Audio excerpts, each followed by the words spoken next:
Praise the lord. మే 21 తారీఖు 2024 జకర్యా గ్రంథం 9వ అధ్యాయం 12వ వచనం. రెండంతలుగా మీకు మేలు చేసేదను. అవును, జకర్యా ఇజ్రాయేల్ ప్రజలతో ఈ మాటను మాట్లాడుతూ ఉన్నాడు. మీరు తిరిగి మీ కోటలకు రండి, ప్రవేశించండి. మీరు తిరిగి వచ్చినట్టయితే మీకు రెండంతలుగా మేలు నేను చేస్తాను. ఏదైతే మీరు పోగొట్టుకున్నారో అవన్నీ కూడా మీకు తిరిగి రెండంతులుగా దేవుడు మీకు ఇవ్వబోతుంటున్నాడు చెప్తున్నాడు. నా ప్రియ సోదరుడ సోదరి, ఉదయకాలమున మనమందరము కూడా పడిపోయిన ఈ లోకంలో జీవిస్తూ ఉంటున్నాం. మనమందరము కూడా బంధకాలలో ఉంటున్నాం. మనమందరూ బంధింపబడి ఉంటున్నాం. మనమందరము కూడా ఈ బంధకాలలో నుంచి విడిపింపబడి దేవుని వైపు చూస్తూ ఆయన దగ్గరికి మనము రావాలని ఆయన కోరుకుంటూ ఉన్నాడు. జకర్యా ఒక మంచి ప్రకటన చేస్తూ ఉంటున్నాడు. ఆయన యేసుక్రీస్తు యొక్క రాకడ గురించి చెప్తూ ఉంటున్నాడు. యేసయ్య ఎత్తైన కోట, దాగుచోటు, ఆయన మనకు ఆశ్రయము, దుర్గముగా ఉన్నాడని చెప్తూ ఉంటున్నాడు.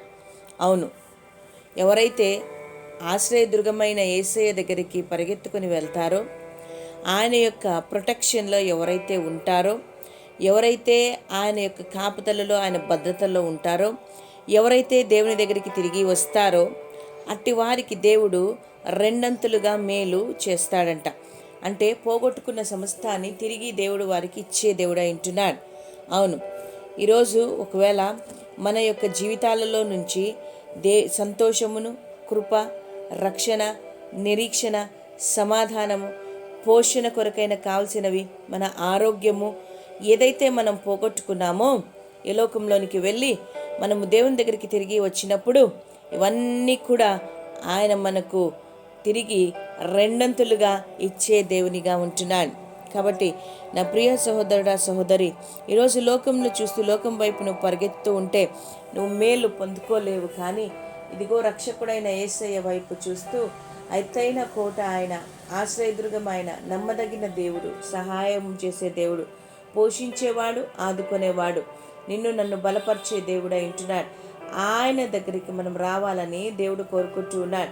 మనం ఆయన చెంతకు చేరినప్పుడు ఆయన ఏదైతే మనము పోగొట్టుకున్నామో ఈ లోకంలో వాటిని రెండంతులుగా తిరిగి మనకి ఇవ్వడానికి సిద్ధంగా ఉంటున్నాడు. ఒకవేళ నువ్వు ఎక్కడైనా ఏదైనా పోగొట్టుకున్నావేమో ఒక్కసారి తిరిగి చూడు, ఒక్కసారి ఆలోచించు, ఒక్కసారి యోచించు. తిరిగి దేవుని దగ్గరికి రా. దేవుని దగ్గరికి వచ్చినప్పుడు నువ్వు సమస్తాన్ని మేలును పొందుకోగలుగుతావు. ఆయన నీకు మేలు చేస్తానని మాట ఇస్తూ ఉంటున్నాడు ఉదయకాలమున. కాబట్టి దిగులు పడకుండా, జడియకుండా దేవుని వైపుకు రండి. అప్పుడు ఆయన రెండంతులుగా మీకు మేలు చేస్తాడు. నీ ఆత్మీయమైన జీవితంలో నువ్వు పడిపోయి ఉంటున్నావేమో, తిరిగి దేవుని దగ్గరికి రా. తిరిగి దేవుని దగ్గరికి రా. ఉదయకాలమున దేవుడు నీతోనే మాట్లాడుతుంటున్నాడు. నీకు రెండంతులుగా మేలు చేసి నేను ఉన్నతమైన స్థితిలో హెచ్చించి నేను ఆస్వాదించి దేవుడు దీవిస్తానంటున్నాడు. దేవుడి మాటలు మన వెనుకడిలో దీవించి ఆస్వాదించును గాక. Amen. God bless you. Victory ministries, Kalyan Durg.